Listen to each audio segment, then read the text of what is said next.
حضرت سلمان فارسی رضی اللہ تعالیٰ عنہ ارشاد فرماتے ہیں کہ شعبان المعظم کا آخری دن تھا، اگلے دن رمضان شروع ہونے والا تھا کہ رسول پاک علیہ السلام نے ہمیں رمضان کی فضیلت پر خطبہ ارشاد فرمایا۔ آپ اس بات کو غور سے سمجھیے کہ ایسا مہمان جس کے آنے سے پہلے اس کی فضیلت بیان کی جا رہی ہے، اور فضیلت کون بیان کر رہا ہے؟ امام الانبیاء صلی اللہ تعالی علیہ وسلم۔ یہ صرف ہمارے دلوں کے اندر، امت کے دلوں کے اندر اس ماہ مقدس کی فضیلت کو اور اس کی عظمت کو بٹھانے کے لیے کہ پوری طرح تم اپنے ذہن میں اور اپنے دل میں ایک بات بٹھاؤ کہ ایک عظمتوں والا مہینہ تم پر سایہ فگن ہونے والا ہے، عظمتوں والا۔ حضور نے ایک دن قبل اس کی فضیلت بیان۔ ہمارے ہاں یہ ہوتا ہے کہ ہم کسی چیز کی اہمیت کو لیتے ہیں لیکن سمجھتے ہیں کہ یہ کوئی روٹین ورک ہے، یعنی نارملی ہر سال رمضان شریف آتا ہے، اپنے وقت کے حساب سے چاند بدلتا ہے اور اپنے وقت پر رمضان شریف آ جاتا ہے۔ ہم سمجھتے ہیں کہ یہ مطلب روٹین کا ایک معاملہ ہے، ایک روٹین کی چیز ہے۔ لیکن اگر آپ اس کو اس نظر سے دیکھیں گے نا کہ اس مہینے کے آنے سے پہلے، یعنی ابھی ایک دن بعد آنا ہے رمضان کو، اور آنے سے پہلے حضرت سلمان فارسی فرماتے ہیں کہ نبی پاک نے ہمیں باقاعدہ بلا کے خطبہ دے کے رمضان کی عظمت ہمارے دلوں میں بٹھائی، یعنی فکری طور پر اور ذہنی طور پر امت کو تیار کیا۔ فرمایا تم پر ایک ایسا مہینہ سایہ فگن ہونے والا ہے جو مبارک ہے تمہارے لیے، باعث برکت ہے تمہارے لیے۔ تم اپنے آپ کو ذہنی طور پر تیار کرو کہ ایک ماہ نور تمہارے قریب آ رہا ہے۔ جو رمضان، اسلامی عبادات جتنی بھی ہیں نا، وہ مخصوص پوجا پاٹ نہیں۔ اسلامی عبادات میں سے کوئی عبادت بھی ایسی نہیں جس کا مقصد ہی ہو کہ آپ نے اتنے وقت سے لے کر اتنے وقت تک فلاں عمل کرنا ہے۔ جتنی بھی عبادات ہیں اسلامی، وہ اپنے دامن میں کوئی نتیجہ رکھتی ہیں، کوئی رزلٹ رکھتی ہیں، اس کے ثمرات انسانی زندگی پر مرتب ہوتے ہیں۔ انسان کو تزکیہ نصیب ہوتا ہے، اس کے باطن کو صفائی نصیب ہوتی ہے، اسے خیر کرنے کا موقع ملتا ہے، تربیت کے بہت سارے مواقع اس میں پائے جاتے ہیں، بہت سارے اسرار و رموز کے ساتھ اسلامی عبادات ہیں۔ یہ جو رمضان المبارک ہے نا، یہ جو روزہ ہے، یہ روزہ اپنے دامن کے اندر تربیت رکھتا ہے، تربیت۔ یا ایھا الذین آمنوا کتب علیکم الصیام کما کتب علی الذین من قبلکم لعلکم تتقون۔ اے ایمان والو، تم پر روزے فرض کیے گئے جیسا کہ تم سے پہلے لوگوں پر بھی فرض کیے گئے تھے تاکہ تم تقوی اختیار کرو۔ روزہ تمہیں پرہیزگار بنائے گا، تمہارے اندر سے جو نفسانی چیزیں ہوں گی انہیں نکالے گا، اور اللہ تبارک و تعالیٰ کی طرف تمہارے دل کا رجحان ہوگا، تمہاری روح کا رجحان ہوگا، تمہیں تزکیہ دے گا۔ روزہ انسان کی تربیت کرتا ہے، انسان کو روزہ ذہنی طور پر تیار کرتا ہے کہ اللہ کے حکم کے مطابق کھانا ہے، اللہ کے حکم کے مطابق پینا ہے۔ سب سے بڑا مسئلہ اس دور کا رزق کے حلال کا حصول ہے اور حرام سے اجتناب ہے۔ تو روزہ ہمیں یہ سبق پڑھاتا ہے کہ ہم وہی کھائیں گے اور اسی وقت کھائیں گے جو کھانے کا ہمیں ہمارے رب نے حکم ارشاد فرمایا ہے، اور جس سے اللہ رسول منع کر دیں گے جتنی مرضی چمک دمک اپنے دامن میں رکھے، جتنی مرضی، لیکن ہم وہی لیں گے جو ہمارے لیے جائز ہے۔ آپ غور فرمائیے، روزہ لعلکم تتقون، روزہ تمہیں پرہیزگار کرتا ہے۔ بہت سارے لوگ ایک بات کرتے ہیں کہ عادتیں نہیں بدلی جاتی، یار کوشش کرتا ہوں لیکن میری عادت نہیں تبدیل ہوتی۔ میں آپ کو ایک رائے دینے لگا ہوں، مشورہ دینے لگا ہوں، میں آپ سے یہ عرض کرنے لگا ہوں کہ موقع آیا ہے رمضان شریف کا۔ رمضان میں نا بندہ روٹین میں اپنی عادتیں بدلتا ہے۔ کسی کو سویرے 7 بجے کھانے کی عادت ہے، کسی کو 9 بجے کھانے کی عادت ہے، کوئی صبح ناشتہ نہیں کرتا، دوپہر میں ہی کھاتا ہے۔ لیکن رمضان آیا تو عادت بدل گئی۔ 7 بجے والا بھی نہیں کھا رہا، 9 بجے والا بھی نہیں کھا رہا، دوپہر والا بھی نہیں کھا رہا، سارے سحری میں کھا رہے ہیں۔ عادت بدل گئی، بالکل طبیعت بدل گئی، روٹین چینج ہو گئی۔ کوئی اٹھ رہا تھا صبح فجر میں اللہ کی توفیق سے، اللہ تعالیٰ معاف فرمائے، تو کچھ ایسے بھی تھے جو 9-10 بجے اٹھ رہے تھے، کچھ الحمدللہ فجر پڑھ کے چلو کسی وجہ سے پھر سو گئے، 10-11 بجے اٹھ رہے تھے، روٹین بدلی ہوئی تھی۔ رمضان آیا تو بدل گئی، سارے سحری میں اٹھ رہے ہیں، تہجد کے وقت سب کی آنکھ کھول رہی ہے، بالکل روٹین بدل گئی، حالات بدل گئے، معاملات تبدیل ہو گئے، اوقات تبدیل ہو گئے، دفاتر کے ٹائم تبدیل ہوئے، اسکولوں کے نظام تبدیل ہوئے، مدارس کے اوقات تبدیل ہوئے، ہر چیز کے اندر تبدیلی آئی۔ معنی کیا ہے کہ اللہ نے تمہیں موقع دیا ہے کہ عادتیں بدلی جا سکتی ہیں، اپنے آپ کو تبدیل کیا جا سکتا ہے، لائف سٹائل کو چینج کیا جا سکتا ہے، یہ موقع آیا ہے۔ ایک مہینہ ہے پورا، 2-3 دن 4 دن آپ کی روٹین بگڑ جائے نا سونے کی، یعنی روٹین سے ہٹ کے آپ سونا جاگنا شروع کر دیں تو پھر وہی روٹین بن جاتی ہے، پھر اسی ترتیب سے انسان سارے کام کرتا ہے۔ تو رمضان میں روٹین چینج ہوگی، سارے تہجد میں اور سحری میں اٹھیں گے، تو اللہ کرے نا یہ روٹین قائم رہے۔ رمضان میں تو اٹھتے تھے سحری کرنے کے لیے، تو اللہ کرے روٹین بن جائے اور سارا سال اٹھیں تہجد کی نماز ادا کرنے کے لیے، اللہ کرے روٹین بن جائے، چیزیں تبدیل ہو جائیں۔ وہ لوگ جن کو ڈاکٹر کہہ رہے تھے کہ دوائی بھی کھانی ہے اور پرہیز بھی کرنا ہے، تو وہ کہہ رہے تھے جی دوائی کھانا تو آسان ہے، پرہیز کرنا مشکل ہے، تو بدلنے لگی ہے نا روٹین، آ گیا نا رمضان، پرہیز کا ٹائم شروع ہو گیا، لہذا بہترین فائدہ یہ ہوگا کہ رمضان میں پرہیز ہوگی، ڈائٹ پلان بالکل بنایا جا سکتا ہے، اس میں چیزوں کو بالکل مرتب کیا جا سکتا ہے۔ تو رمضان شریف کے آنے سے پہلے ذہنی طور پر اپنی عادات کی تبدیلی کا پروگرام بنائیں، عادتیں بدل جایا کرتی ہیں۔ رسول کریم دنیا میں آئے وَيُزَكِّيكُمْ، حضور تزکیہ کرنے تو آئے ہیں، عادتیں بدلنے تو تشریف لائے ہیں۔ نبی پاک نے صفائی ستھرائی کر دی، ساری ناپاک چیزوں کو نکال دیا۔ تو روٹین دیکھیں کہ رمضان میں تقوی کے حصول کے لیے اپنی عادات کو تبدیل کرنا ہے، اور اس کے لیے ذہنی طور پر اپنے آپ کو تیار کریں۔ وہ جو کہتے ہیں بچے سویرے نہیں اٹھتے، وہ روٹین بنا لیں، یہ موقع آیا ہے، ابھی سے ارادہ کر لیں کہ جناب ہم نے اس ترتیب سے اپنے گھر کو، ماحول کو، بچوں کو اس ترتیب سے ہم نے مرتب کرنا ہے چیزوں کو، یہ آپ ارادہ کریں، اللہ تعالیٰ مدد فرمائے گا۔ رمضان المبارک کی جو خاص فضیلت ہے، اس خاص فضیلت کو رمضان آنے سے پہلے ذہن میں بٹھا لیں، اور رمضان المبارک پورے کا پورا اس ذوق سے گزاریں کہ ذہن میں بات موجود ہو، ذہن میں کہ دراصل رمضان کیا ہے۔ اللہ کے پیارے رسول صلی اللہ تعالی علیہ وسلم نے فرمایا، اے لوگو تم پر ایک عظیم المرتبت مہینہ سایہ فکن ہو رہا ہے۔ حضور فرماتے ہیں شہر مبارک، فرمایا یہ بڑا برکت والا مہینہ ہے، یہ برکتیں لے کے آیا ہے، یہ رحمتیں لے کے آیا ہے، یہ اپنے ساتھ عنایات لے کے آیا۔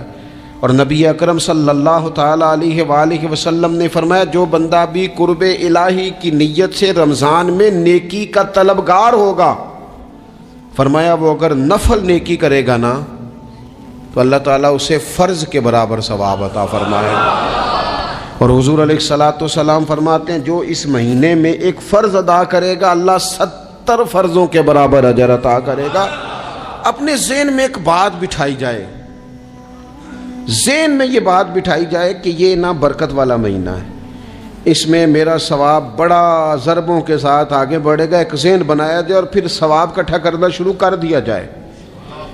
پھر وہ ترتیب بنا لی جائے، کاروباری نہیں، روحانی ترتیب، کاروباری نہیں، یعنی نئے سے نئے سٹال نہ تیار کیے جائیں، مہنگائی کیسے کرنی ہے اور کس طرح کر کے کن چیزوں کی آج کل مانگ ہوگی، کس ترتیب سے سودا پہلے ہی خریدنا ہے، مہنگا کیسے کرنا ہے، اللہ معاف کرے مصنوعی قلت کیسے پیدا کرنی ہے، کمائی کیسے کرنی ہے۔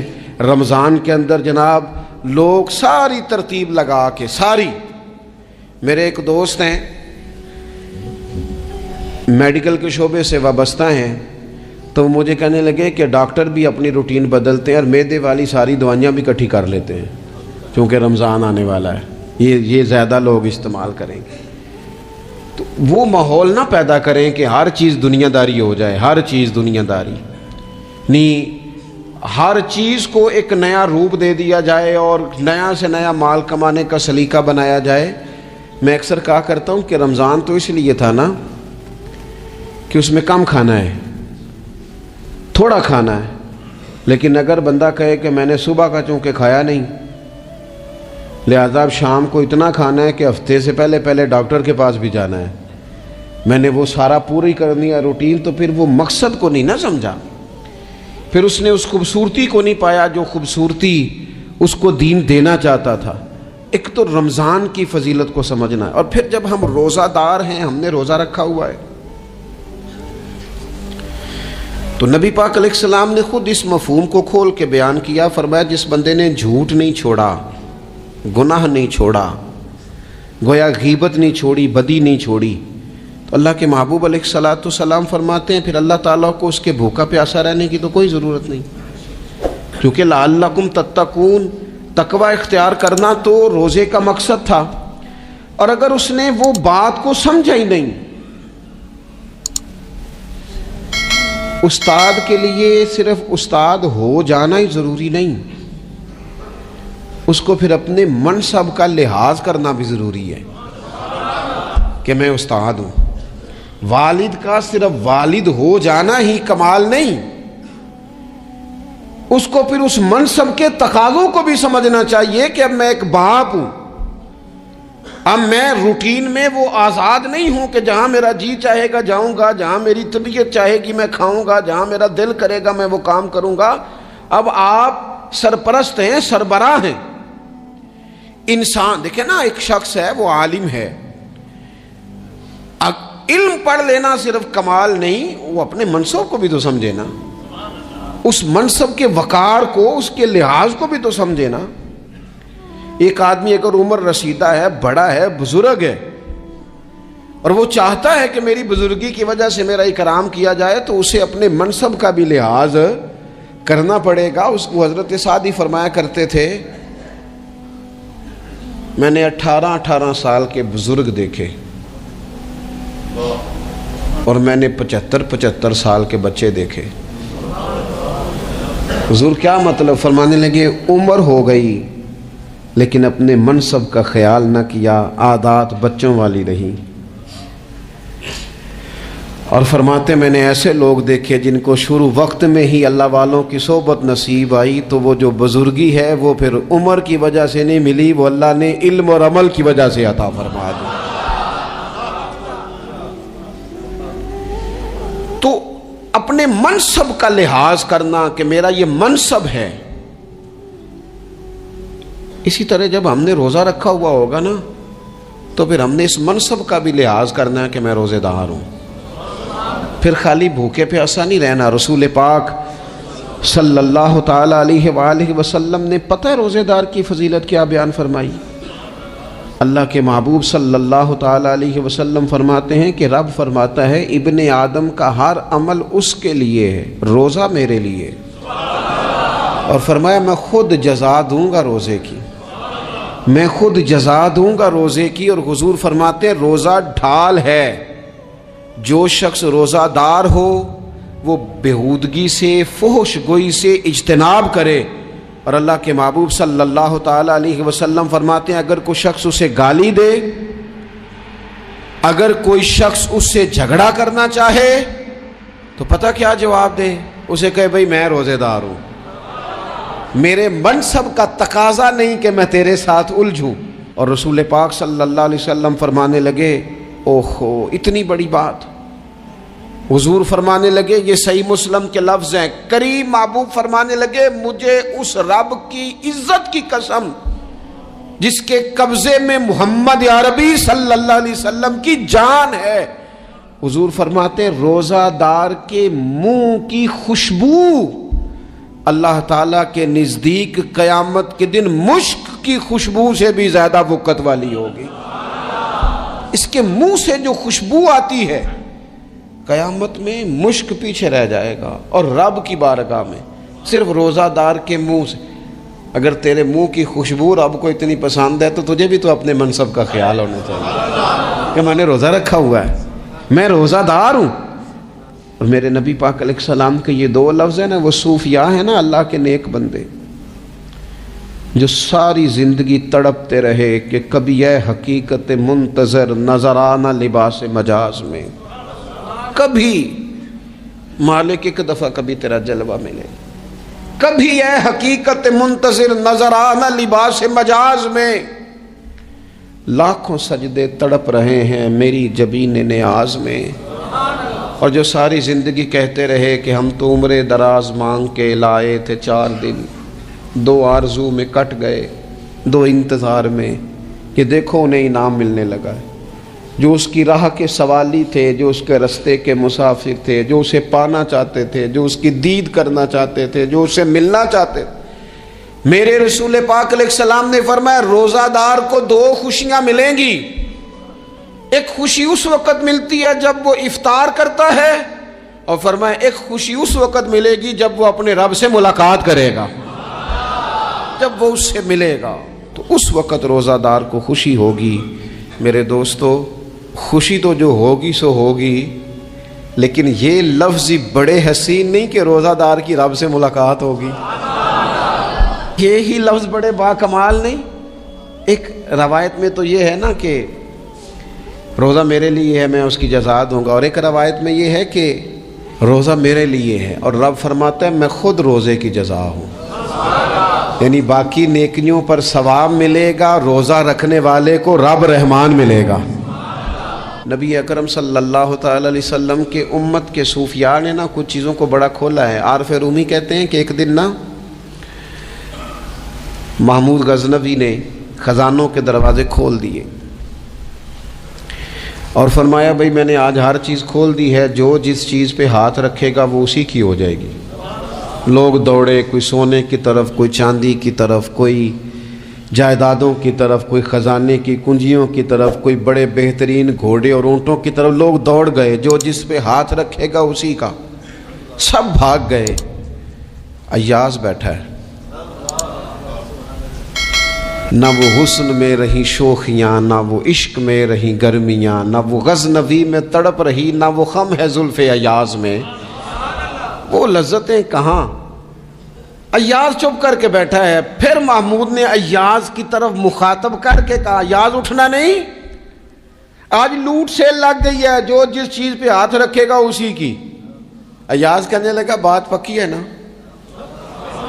تو محمود خوش تھے، موڈ بڑا اچھا تھا، کہا بالکل پکی ہے۔ تو ایاز کہنے لگے چلو ٹھیک ہے۔ ایاز اٹھے، پیچھے سے جا کے نا تو محمود کے کندھے پہ ہاتھ رکھ دیا، محمود کے کندھے پہ ہاتھ رکھا۔ محمود کہنے لگے یہ کیا بات کا، آپ سے میں نے پوچھا تھا بات پکی ہے، جو جس پہ ہاتھ رکھے گا اسی کا نا۔ تو تھوڑی دیر پہلے مسکراتے چہروں میں آنسو آ گئے، ایاز بھی روئے تو محمود بھی روئے۔ کہا بادشاہ پکا رہنا، وہ جن کو خزانے چاہیے تھے وہ دوڑ گئے، مجھے تو چاہیے۔ لنگ کئی مہینے تے برس گئے تے تیری دید نو دیدے ترس گئے، تیری تو ملے گا۔ تو پھر کہا محمود نے، اس نے کہا میں وعدہ کر چکا تھا، بس ٹھیک ہے، باقیوں کے خزانے اور میں تیرا، طے ہو گئی۔ فرمایا باقی نیکیوں پر ثواب ملے گا، اور روزہ رکھنے والے کو رب رحمان ملے گا، اللہ کا قرب ملے گا۔ دیکھو نا، وہ خاص انسان کو کیفیت حاصل ہوتی ہے روزے میں، رب کے ہونے کا یقین۔ وہ جو صوفیاء کہتے ہیں نا مراقبہ کرو، وہ نصیب ہوتا ہے۔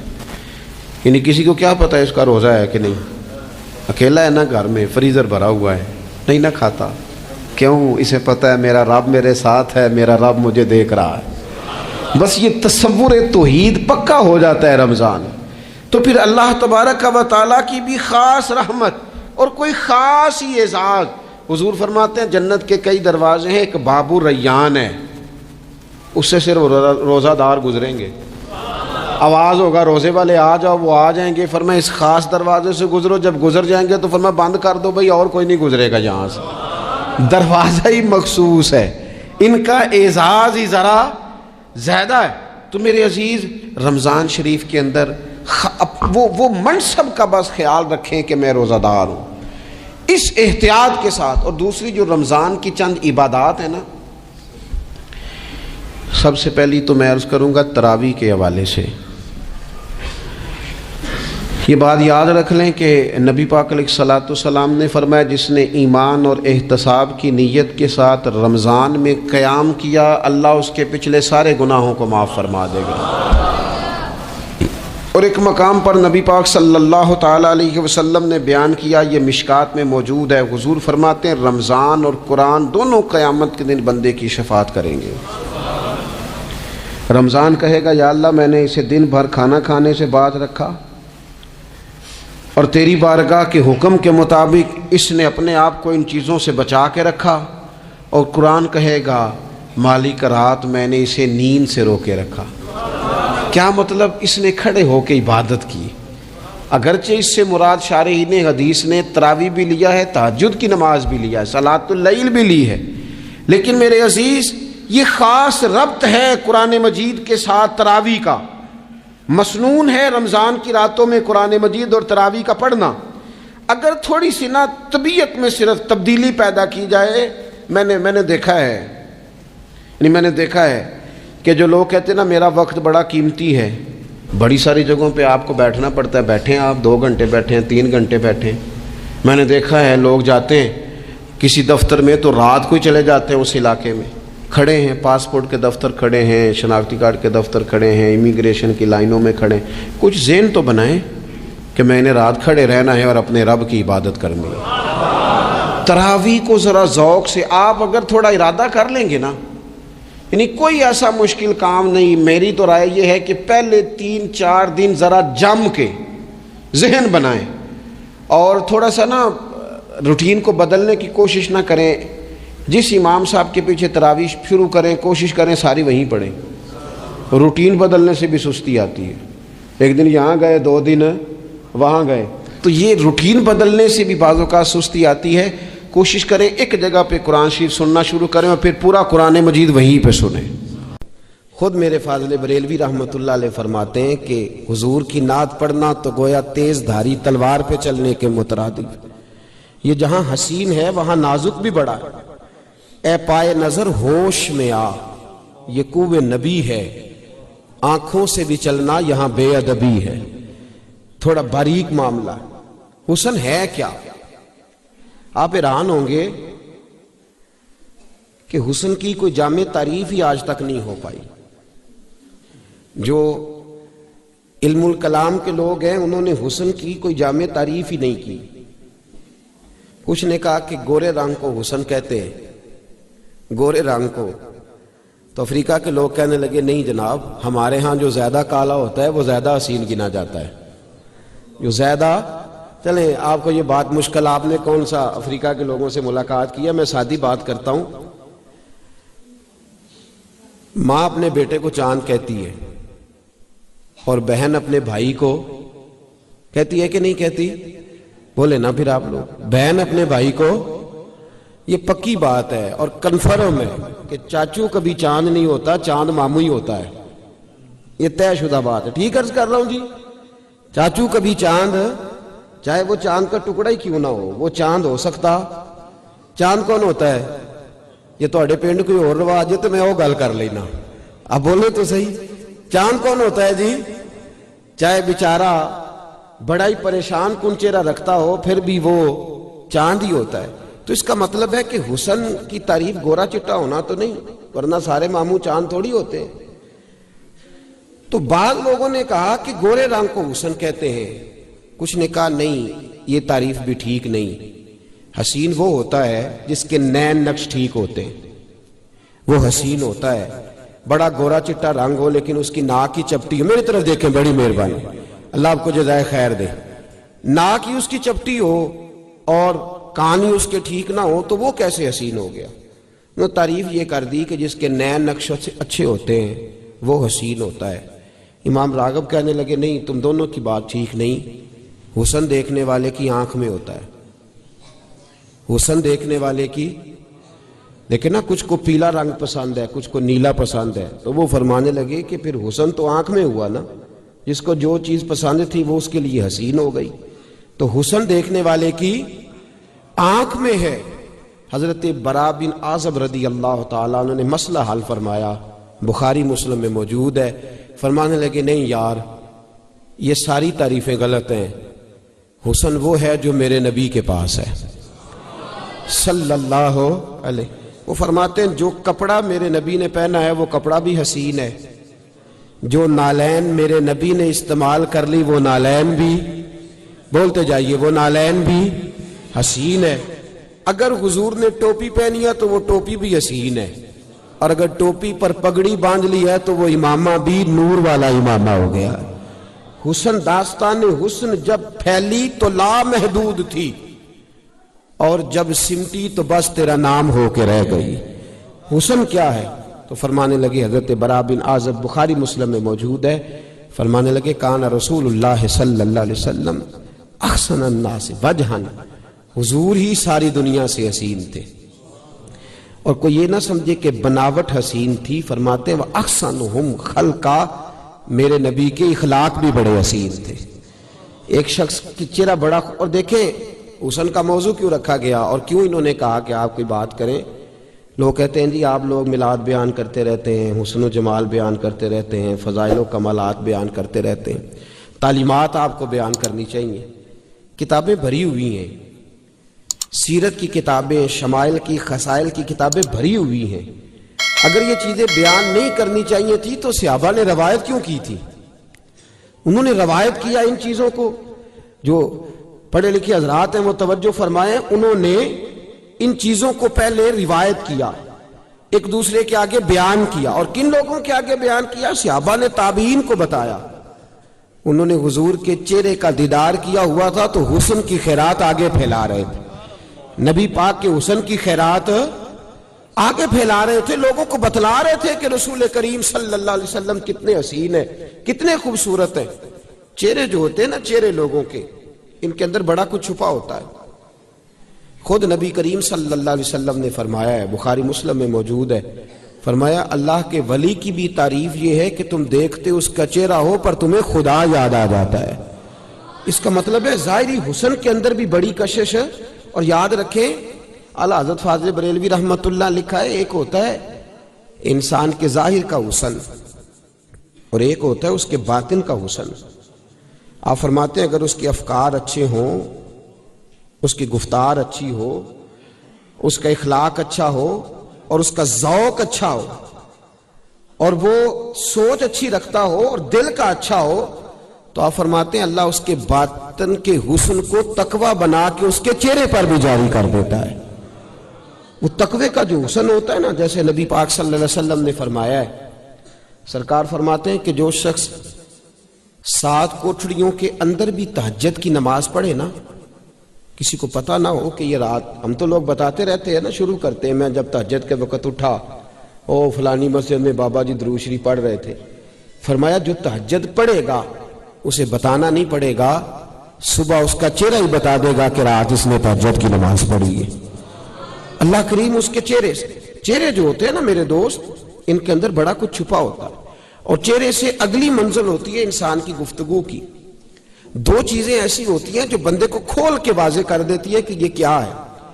حضرت علی شیر خدا رضی اللہ تعالیٰ عنہ فرماتے ہیں انسان اپنی زبان کے نیچے چھپا ہوتا ہے، جب تک بولتا نہیں بچا رہتا ہے، بولتا ہے تو کھل جاتا ہے کہ یہ کیا ہے، یہ کس طرح کا ہے، کس نظریے کا، کن افکار کا مالک ہے۔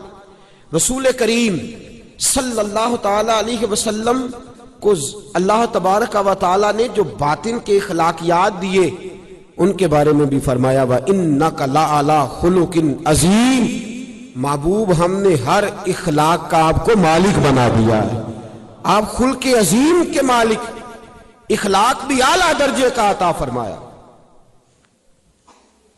اور اللہ تعالیٰ نے ظاہری حسن عطا فرمایا تو محبوب کو بنا کے خود رب فرماتا ہے وَالضُّحَىٰ، محبوب مجھے تیرے چمکتے ہوئے چہرے کی قسم ہو، تیرے چمکتے ہوئے چہرے کی. ہم لوگ بھی اصیل لگنا چاہتے ہیں, بنتے بھی ہیں, اپنا اپنا زاویہ نگاہ ہے. ہمارے بچے پتہ نہیں کہاں سے داڑھی کے ڈیزائن بنا آتے ہیں اور سر پہ 2-4 ہزار روپیہ دے کے بال بھی کھڑے کراتے ہیں اور پھر پریشان بھی رہتے ہیں اس واسطے کہ انہیں میں پیسے لائے نہیں اور میرے حال ویندا ہی کوئی نہیں. 4-5-10 جگہ تے کھلو کے ویندے نے دائیں بائیں کہ کسی بندے توجہ کیتی ہے کہ نہیں کیتی. جو کوئی نہ کرے تے اپنی فوٹو آپ ہی کھچ کے فیس بک تے دے چڑھ دیں. آپ ہی پتہ نہیں انہوں دا کی نام رکھیا نے جڑی آپ ہی فوٹو کھچی دی, کی آندے نے جی انہوں جی سیلفی. پتہ سارے میں جان کے نہیں پہ بول دے بھئی ان پری مجلس پری بزم میں راز کی بات کہہ دی, بڑا بے ادب ہوں سزا چاہتا. اپنی تصویر خود ہی کھینچ کر کے, یہ بھی عجیب شوق پالا لوگوں نے. میں کھانا کھا رہا ہوں, میں سائیکل پہ بیٹھا ہوں, میں فلان جگہ. ہم حسین لگنا چاہتے, ادھر دیکھ میرے دوست اور یاد رکھ جوانوں, یہ جو بناوٹ کی زندگی ہوتی ہے یہ مشکل ہوتی ہے. میرے رسول کریم صلی اللہ تعالی علیہ وسلم کسی کے پاس بیٹھ کر کبھی تیار نہیں ہوئے. حضور خالی وضو کر کے گلی میں نکلتے تھے, لوگ نبی کریم کا چہرہ دیکھتے جاتے تھے, کلمہ پڑھتے جاتے تھے. اور حضرت عبداللہ بن رواحہ رضی اللہ تعالیٰ عنہ فرماتے ہیں, لوگوں یاد رکھو اگر نبی کریم علیہ السلام کوئی معجزہ بھی نہ دکھاتے, حضور چاند کو نہ توڑتے, سورج کو نہ موڑتے, پتھروں سے کلمہ نہ بھی پڑھاتے, تو فرماتے حضور کا چہرہ ہی ایسا تھا, لوگوں نے چہرہ دیکھتے جانا تھا, کلمہ پڑھتے جانا تھا. معصومیت تھی رسول پاک کے چہرے میں. اور بہت اعلیٰ لباس نہیں پہنتے تھے, بہت قیمتی امامہ نہیں باندھتے تھے. ہماری طرح 1.5-2 گھنٹے نہیں لگتے تھے پگڑی باندھنے میں, سیدھا کرنے میں. میں تو بڑا ٹائم لگاتا ہوں جب کھڑا ہوتا ہوں آئینے کے آگے, بڑی دیر لگتی ہے. سادی سی میرے محبوب علیہ السلام دستار باندھتے تھے اور سادہ تھا. قبیلہ بنو آراش کا ایک شخص کہتا ہے میں حضور کے اعلان نبوت سے پہلے آیا مکے, اور کہتا ہے میں حرم شریف کی طرف جانے لگا تو میں نے ایک سادے سے شخص کو بیٹھے دیکھا. میں ادھر جا رہا تھا تو میں آیا کرتا تھا کچھ سامان بیچنے. کہتا ہے میں بڑے سالوں کے بعد مکے کا رخ کیا, کئی شہروں میں جاتا تھا, مکے میں آیا تو میں ظاہراً حضور کو نہیں جانتا تھا. کہتا ہے جب پہنچا ابو جال سے ملاقات کرنے لگا, ادھر نہ جانا, وہاں کیا ہے, معاذ اللہ ثم معاذ اللہ, نقل کفر نہ باشد. کہنے لگا وہ جادوگر ہیں, تو جائے گا تو جادو کر دیں گے. کہتے ہیں پھر میں ذرا آگے بڑھا تو مجھے عتبہ اور عتیبہ دونوں کھڑے مل, کہنے لگے ادھر نہ جانا. کیوں؟ تو کہنے لگے معاذ اللہ وہ مجنون ہے, دیوانے ہیں, اس طرف نہ جانا. کہتے ہیں میں ان لوگوں کی باتیں سن کے حیران ہو گیا کہ یار چلو ٹھیک ہے نہیں جانا چاہیے, لیکن انسان کو جس چیز سے منع کیا جائے نا اس کا تجسس بڑھتا ہے کہ ذرا کھول کے دیکھوں تو صحیح آخر ماجرا کیا ہے. کہتے ہیں وہ سب چلے گئے, دائیں بائیں ہو گئے, اور محبوب کتنی دیر تک حرم میں بیٹھے ہیں. کہتے ہیں میں قریب جا کے بیٹھ گیا. فرماتے ہیں حضور سید عالم علیہ السلام نے دعا کے لیے ہاتھ اٹھائے تو میں نے دیکھا کہ بغلوں کے نیچے محبوب نے کئی جگہ پہ پیوند لگائے ہوئے ہیں. سادے کپڑے ہیں میرے کریم کے, اور فرماتے ہیں امامے کا میں نے رنگ دیکھا تو وہ بھی کسی پرانے کپڑے کا محبوب نے باندھا ہے. اور فرماتے ہیں تحیات کی حالت میں کریم بیٹھے ہیں, اتنی دیر دعا مانگتے رہے, نظر جھکی رہی. فرماتے چہرہ اقدس پر ہاتھ پھیر کے رخ اطہر جب میری طرف کیا اور ہلکی سی آواز میں ایک میٹھا سا جملہ میرے محبوب کی زبان سے ادا ہوا. حضور نے فرمایا او عرابی میرے ساتھ کوئی کام ہے؟ کہتے وہ جملے تھے کہ مٹھاس تھی ککھ سواد نہیں مشری اندر, اساں کھنڈاں بھی چکھ ڈٹھیاں, اینا ساریاں شیواں نالوں گلا سجن دیاں مٹھیاں. فرماتے ہیں وہ سادگی کا حسن, وہ پاکیزگی, وہ نورانیت, وہ طبع کے اندر جاذبیت کہ میں کھو سا گیا.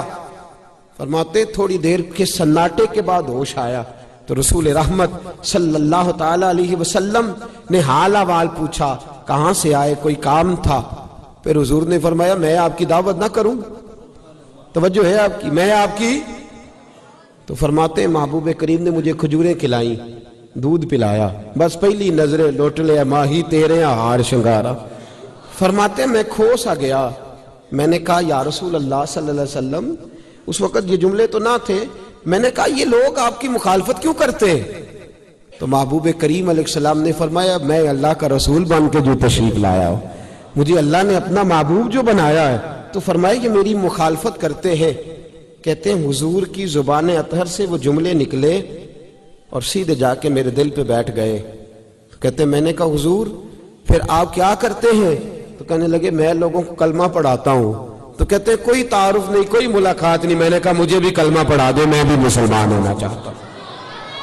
یہ جو سادگی ہوتی ہے نا، سادگی، یہ بھی انسان کا حسن ہوتی ہے۔ یہ ہمیں ہمارے نبی کریم صلی اللہ علیہ وسلم نے سکھائی ہے۔ تکلف والی جو زندگی ہوتی ہے مشکل ہوتی ہے۔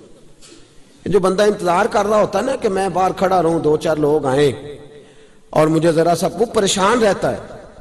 وہ اندر بھی آتا ہے تو ٹینشن، یار کوئی کھڑا ہی نہیں ہوا۔ کسی شخص نے دیکھے نا، مجھے ایک ساتھی کہنے لگے جناب میں آ گیا واپس اس واسطے کہ سورے پروٹوکول ہی نہیں دین دے۔ میں کہ بچے عزت نہ مانگ کے لئی دیے تے نہ کھو کے لئی دیے۔ عزت کہتے ہی اسے ہے کہ انسان کا مزاج ہی ایسا ہو، اس کی عزت کرنے کو انسان کا دل چاہے، اس کی طبیعت۔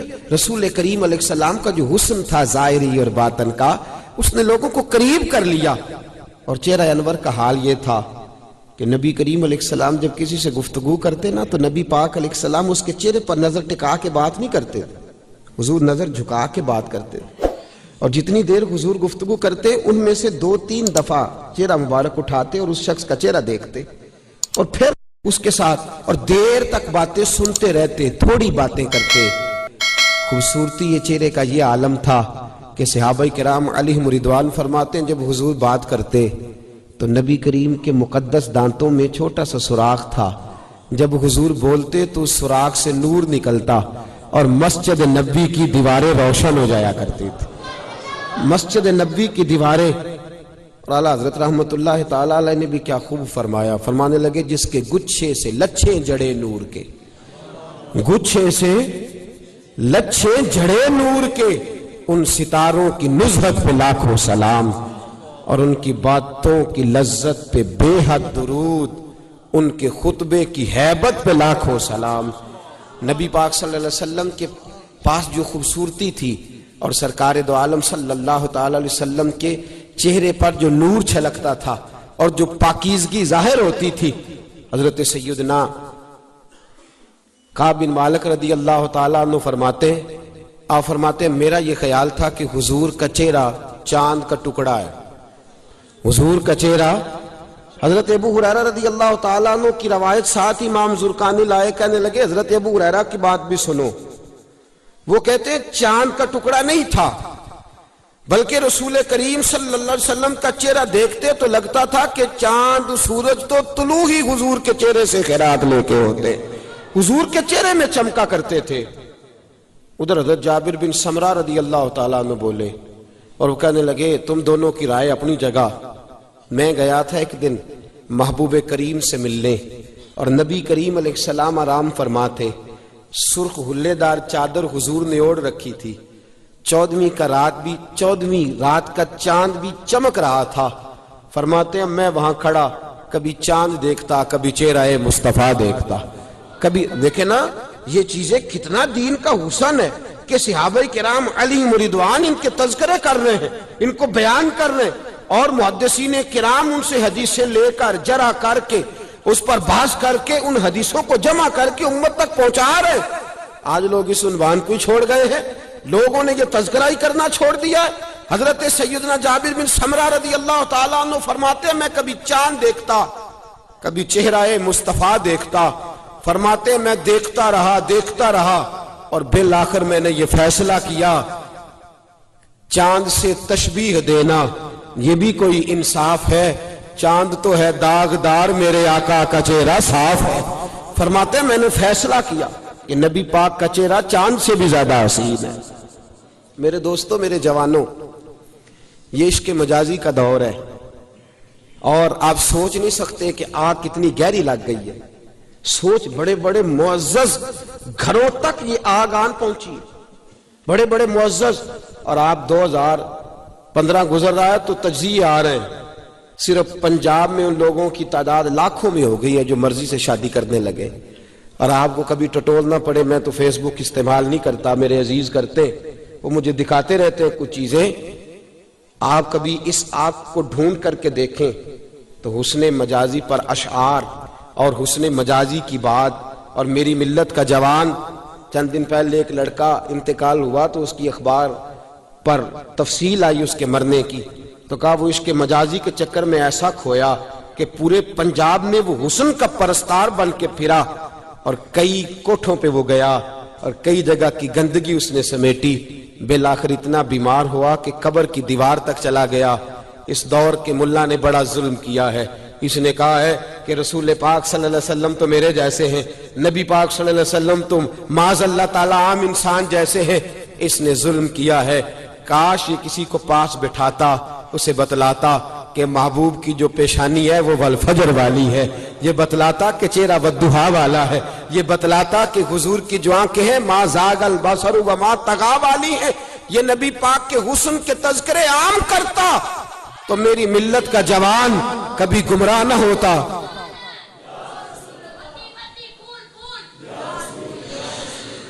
کبھی بھی گمراہی ہماری ملت کے جوانوں کے پلے نہ پڑتی، بلکہ رسول پاک صلی اللہ علیہ وسلم کی حسن کی بات اور حضور سید عالم صلی اللہ تعالی علیہ وسلم سے ملنے کو یہ بے چین رہا. دیکھیے نا، ہم تذکرہ پڑھتے حضرت اویس کرنی رضی اللہ تعالیٰ عنہ اور تذکرہ کرتے ہیں حضرت اویس کرنی کا.